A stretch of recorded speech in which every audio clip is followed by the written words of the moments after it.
Assalamualaikum warahmatullahi wabarakatuh. Hello friends, good morning. How are you today? I hope you are fine. Amin. Okay friends, today you will study with me, Nisri. Now, let's open our study today by praying together. Bismillahirrahmanirrahim. Rabbi zidni ilma warzuqni fahma. Amin ya rabbal alamin.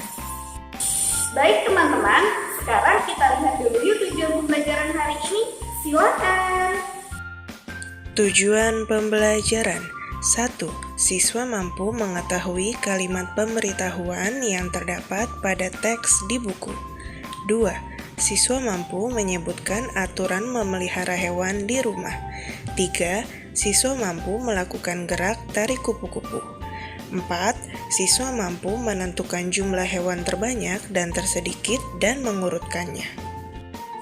Teman-teman, hari ini kita sudah memasuki subtema 2, yaitu hewan di sekitarku. Silakan teman-teman persiapkan bukunya ya. Di sekitar kita ada banyak hewan ya teman-teman. Ada hewan peliharaan dan ada juga hewan yang bebas hidup di alam. Teman-teman masih ingat kan, Nina mempunyai hewan peliharaan yaitu kelinci.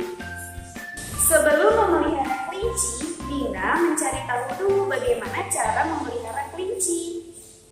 Memelihara hewan harus sesuai dengan aturan ya teman-teman. Contoh aturan memelihara hewan yaitu: yang pertama, memberi makan dan minum secara teratur. Yang kedua, membersihkan tubuh hewan secara teratur. Yang ketiga, membersihkan kandang, tempat makan, dan tempat minumnya. Dan yang keempat, membawa ke dokter hewan untuk diberi vitamin. Nah, jika teman-teman memiliki hewan peliharaan, pastikan harus sesuai dengan aturan yang sudah disebutkan ya. Setelah selesai mengurusi kelincinya, Nina dan Dewi pergi bermain di halaman. Di sana, mereka mengamati gerakan kupu-kupu. Kupu-kupu bergerak dengan cara terbang. Teman-teman, setiap hewan bergerak dengan cara yang berbeda ya. Gerakan hewan dapat dijadikan sebuah tarian loh teman-teman. Salah satunya yaitu tarik kupu-kupu. Bagaimana ya gerakannya? Yuk kita simak. Sekarang silahkan teman-teman perhatikan gerakan tarik kupu-kupu berikut ini. Yang pertama, rentangkan tanganmu dan melompatlah ke kiri dan ke kanan. Yang kedua, berjalanlah ke arah yang berlawanan sambil merentangkan tangan. Yang ketiga, rentangkan tanganmu, kemudian kepakkan seperti sayap kupu-kupu. Lakukan sambil berjalan melingkar. Dan yang keempat, berdirilah berhadapan, rentangkan tanganmu sambil mengangguk-angguk. Silakan teman-teman buka dan perhatikan buku tema 1G halaman 35. Kita baca bersama-sama ya. Sudah dibuka teman-teman buku tema 1G halaman 35. Yuk kita membaca bersama-sama. Adi memelihara ikan. Ikan dipelihara di akuarium. Nina memelihara kelinci. Kelinci diletakkan di kandang kelinci. Kadang-kadang kelinci dilepaskan agar bermain di halaman. Tempat hidup hewan berbeda-beda. Ada hewan yang hidup di darat. Contohnya, kelinci, kucing, kambing, dan ayam. Ada hewan yang hidup di air. Contohnya, ikan. Nah, teman-teman, apakah teman-teman masih ingat tentang kalimat pemberitahuan? Coba sekarang teman-teman tunjukkan kalimat pemberitahuan pada teks yang sudah kita baca tadi. Ya, tepat sekali. Kalimat pemberitahuan yang terdapat pada teks yang sudah kita baca tadi adalah tempat hidup hewan berbeda-beda. Ada hewan yang hidup di darat, contohnya kelinci, kucing, kambing, dan ayam. Ada hewan yang hidup di air, contohnya ikan. Apakah teman-teman tahu mengapa teks tersebut termasuk kalimat pemberitahuan? Ya, betul sekali. Karena teks tersebut merupakan sebuah informasi. Kita dapat mengetahui beberapa contoh hewan yang hidup di darat dan hewan yang hidup di air. Nah, teman-teman, ketika Nina dan Adi bermain di halaman, mereka melihat burung yang sedang hinggap di pohon. Mereka berbicara tentang burung tersebut. Bagaimana ya percakapannya? Yuk kita simak. Lihat, Di, ada burung hinggap di pohon itu. Iya betul, Kak. Burung itu pulang ke sarangnya. Burung adalah contoh hewan yang tinggal di darat, Di. Burung tinggal di pohon, Kak. Sarangnya kan ada di pohon. Dari percakapan tadi, kira-kira pendapat siapa ya yang benar?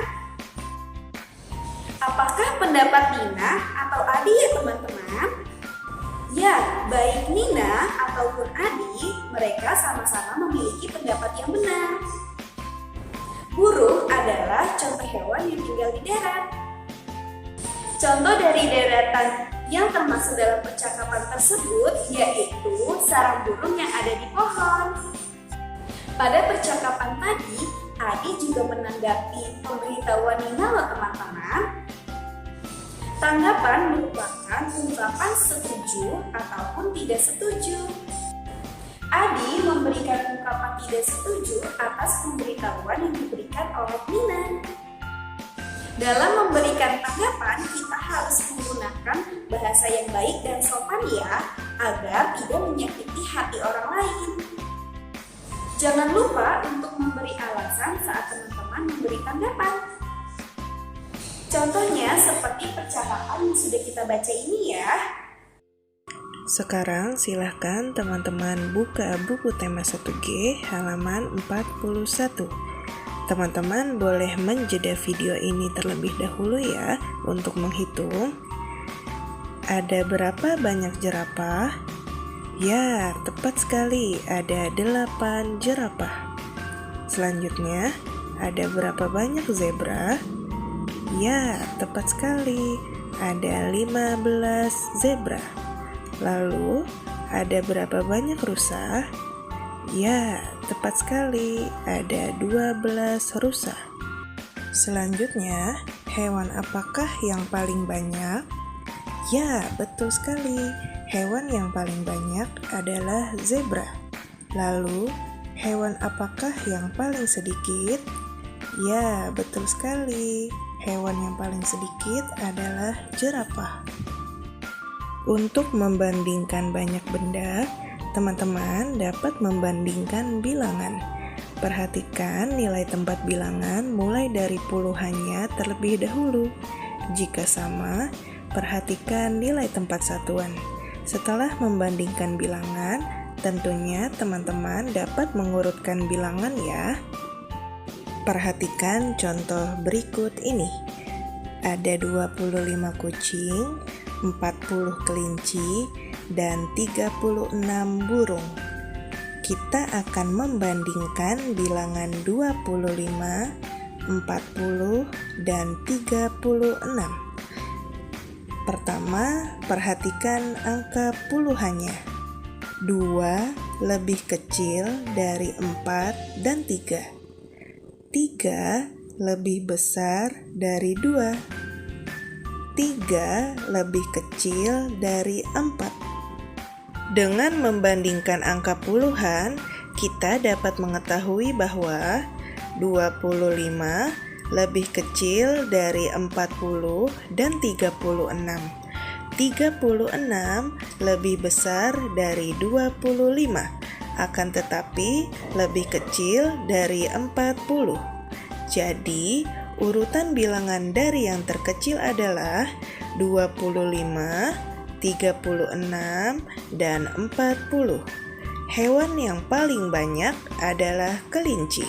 Hewan yang paling sedikit adalah kucing. Urutan hewan dari yang terbanyak adalah kelinci, burung, dan kucing. Bagaimana teman-teman pembelajaran hari ini? Sangat menyenangkan bukan? Bu Sri berharap teman-teman dapat memahami pembelajaran hari ini dengan baik ya.